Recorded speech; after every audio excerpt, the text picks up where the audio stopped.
امام علی علیہ السلام کی خدمت میں ایک شخص آیا اور دست ادب کو جوڑ کے عرض کرنے لگا، یا علی، قبر میں انسان کیا کرتا رہتا ہے؟ بس یہ کہنا تھا تو امام علی علیہ السلام نے فرمایا، اے شخص، مرنے کے بعد برزخ میں انسان انتظار کرتا رہتا ہے اور اس انتظار کے ساتھ پچھتاوا اس کا مقدر بن جاتا ہے۔ اس شخص نے پوچھا، یا علی، وہ کون سی چیزیں ہیں جس میں انسان پچھتاتا ہے؟ امام علی علیہ السلام نے فرمایا، 9 چیزوں پہ انسان بار بار قبر میں پچھتاتا رہتا ہے۔ پہلی آرزو کہ کاش میں زندگی میں تکبر نہ کرتا، اپنے آپ کو مٹی کا سمجھتا۔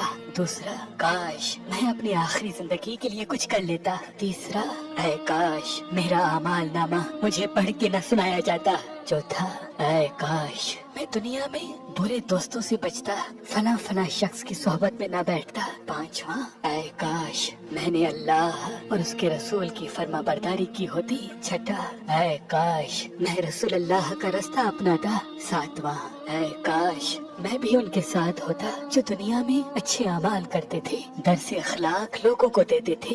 آٹھواں، اے کاش میں نے اپنے رب کے ساتھ کسی کو شریک نہ کیا ہوتا۔ اور آخری، اے کاش کوئی صورت ایسی ہو کہ مجھے پھر سے موقع ملے، میں دنیا میں چلا جاؤں اور اپنے لیے اچھے اعمال کروں اور دنیا والوں کو چیخ چیخ کے بتاؤں کہ یہ جو زندگی تم گزار رہے ہو یہ ختم ہونی ہے اور ہر ایک چیز کا اللہ تم سے حساب لینے والا ہے۔ باخدا موت کے بعد سوائے اچھے اعمال کے کچھ بھی کام نہیں آتا، کچھ بھی